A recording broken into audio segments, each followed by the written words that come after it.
All right, you can see him every weekday on the SEC Network, or listen to him on Sirius XM Radio and on SEC Nation every Saturday morning in the fall. He is Paul Finebaum. What's going on, Paul? How are you doing today?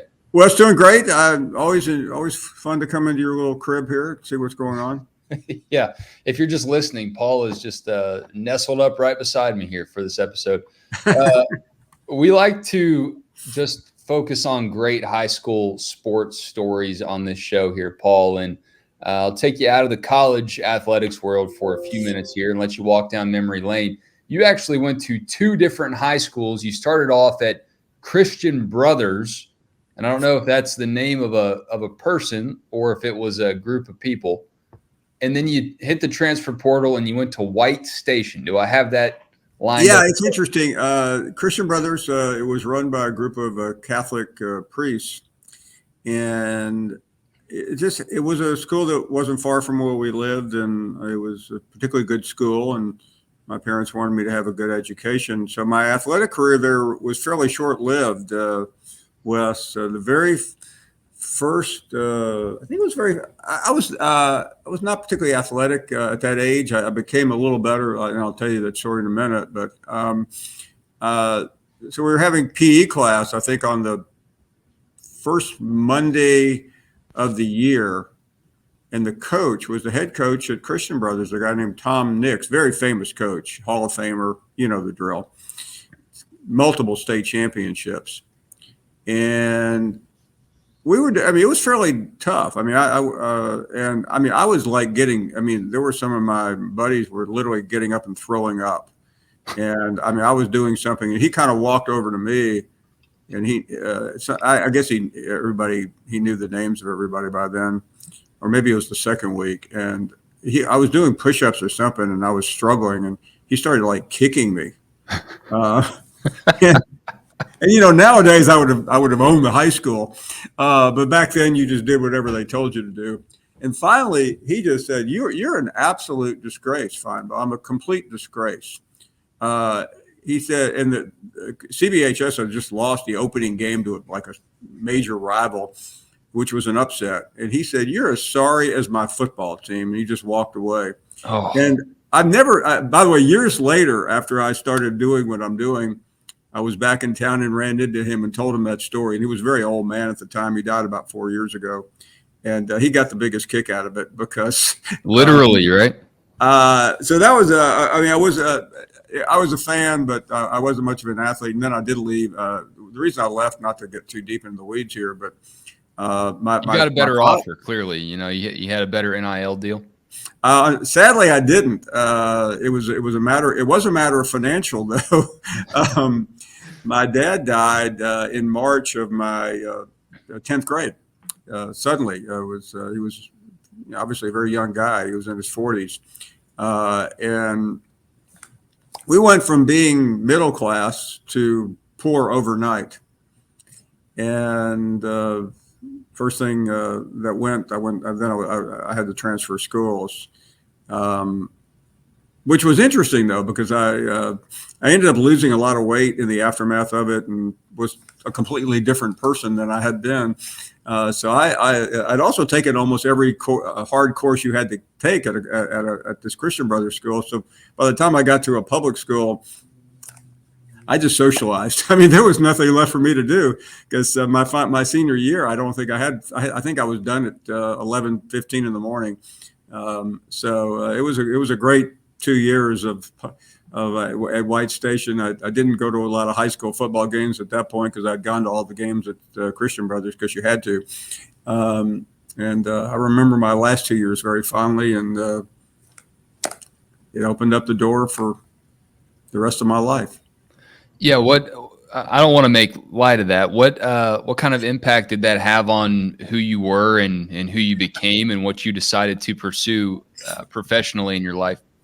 Well, it's really interesting because it's much easier to talk about now, but for a long time it wasn't. People. A young lady once asked me. She was interviewing me. She said, "Well, what was the biggest moment of your life?" And I related to losing a dad at 15. I mean, there's just I know a lot of people go through it, but it shaped it was that line of demarcation. What I would have done had he lived versus what I decided to do afterwards. And the truth is, I changed courses quite a bit at that moment. When I went off to school at Tennessee, I was thinking about law. It was something I always wanted to do, and I was pursuing it until I midway through college saw a job off a volunteer reporter position ad in the school newspaper. Went down there and tried out for it. I guess by now I got it, and my life really changed at that moment. And I started the newspaper deal and dove in pretty deep. Before we move on here, Paul, a lot of guests that come on and we do talk a lot about their high school athletics accolades. I got to show you something. When I was doing some research for this conversation, I found something that was a little strange, and I wanted to put it on your radar. Hold on, you didn't talk to that brunette from Memphis. No, I didn't talk I was trying to peddle that tell-all book. Did you? I didn't talk to Janice or Cynthia or Marlene. Look, this is on eBay, man. People have your 1972. They got your 1972 and your 1973 high school annuals for sale for $50, Paul, on eBay. I may buy it. That is one good-looking young man right there, isn't it? Let me get your senior one up here. I just thought that was strange. I know that you're a star here in the Southeast, but I didn't know if you understood that you've got the Paul McCartney. I'll tell you a funny story. As long as we're in high school here. Yeah. And I was a nobody. That's the senior prom picture, I think. There you go. I got involved in local youth and really started finding myself a little bit, not athletically, but so about 3 or 4 years ago, somebody sent me something. The White Station High School did one of these. Was that $50 too? Because I'm a little short. Those are both $50. You can find them. I might buy the first one for $50. I think I'll skip the second one. By the way, you remember that day. I didn't like the way my hair looked. So they came out with the notable people that went to your local high school, and I was reading it, and I was devastated. I came in second among the most notable people to ever go to that high school. No way. And I was not beaten out by an athlete. I was beaten out by an actress, Kathy Bates. And oh wow! What was funny is I didn't even. I never knew she had gone to White Station until that moment in time, because she was about 8 years ahead of me. But I took it in stride. It could have been worse. Yeah, I mean, whether you agree with it or not. I mean, you saw her in misery. You don't want to take any chances. Yeah, no, right? You are a writer after all. It is so weird. Speaking of my high school, I mean, I truly. What's remarkable is I have never been back to. I guess the school I graduated. I have literally never stepped foot on that campus since the day I left in my senior year, and I have no idea why. They were doing a reunion a couple of years ago, and I considered going, and I don't know. I just didn't. Too much paparazzi for sure. Yeah, you want to go to your high school reunion and enjoy. You don't want to have to be doing selfies all night. Yeah, that's true. The life of Paul Finebaum. Yeah. Well, let's pivot from your high school days, and you mentioned starting off your media journey pretty early.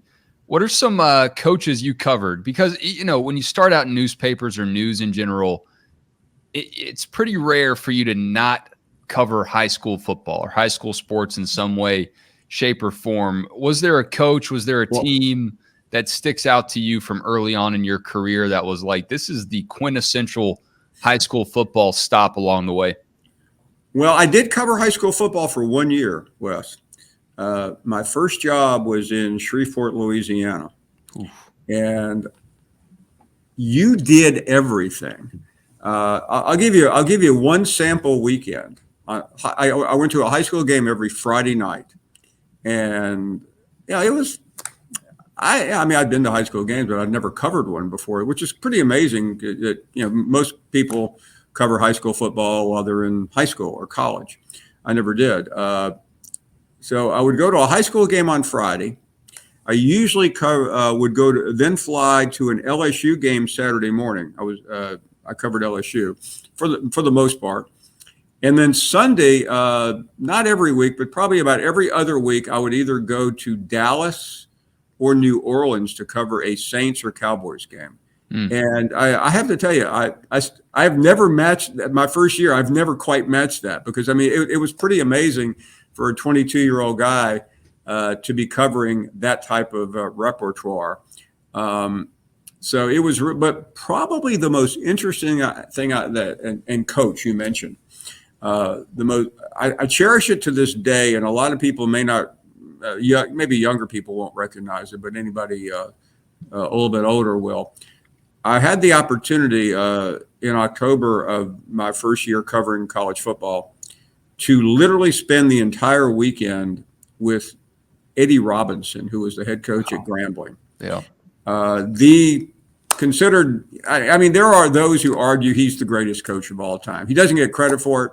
He broke Bear Bryant's record in the 80s. And I got to cover him. I called him up one day and he invited me down. So Grambling was about an hour from Shreveport. It's right next to Ruston, where Louisiana Tech is. And I rode a bus. You talk about glamour. I rode the bus from Ruston, Louisiana to Itabena, Mississippi, which is in the Delta. It was about an 8-hour trip to cover the Grambling Mississippi Valley State game. Mississippi Valley State's had a few famous players. And it was riveting. It was, quite frankly, one of the most interesting things. I did a big story on, and he invited me to their final game of the year, which was down in Miami against FAMU, the Orange Blossom Classic at the old Orange Bowl. And the night before the game, he asked me if I wanted to go to a banquet, and I went. And after the banquet, the guest speaker was a famous Olympian, maybe the most famous Olympian of all time. And afterwards, he took me up and introduced me to Jesse Owen. And I urge any young person to read about him because what he overcame in his life growing up in Alabama, standing up and being awarded gold medals in 1936 in Berlin by Adolf Hitler. Yeah, truly one of the greatest stories, sports stories of all time. And do I have a picture of it? Of course not, because back then you didn't take pictures like that. That's incredible, man. Like you said, that never left you. I can imagine. And that's just, to me, I don't want to overemphasize it, but you never really know where some of these high school stories will take you. You look at it and you think, oh, it's just, high school ball. It's just little old football programs, but you never know who you're going to meet along the way. Paul, I appreciate your time, man. And you mentioned Shreveport. This kind of takes us full circle. The first guest I had on the show was Jacob Hester, who played for Evangel Christian. And I don't know if you covered that program, but they play some pretty good ball out there too, man. No, they've had quite a few people run through there. No, it was I think in some ways maybe that year, even though I was out of high school and college, was more impactful. But I remember high school for probably all the wrong reasons, not for athletic reasons. I was a fan of the local school, the local college, where I remember those memories. But I think because I went to two different high schools, it probably negated the normal feeling that a lot of your viewers and listeners have. Last one, just a quick kind of fastball for you here.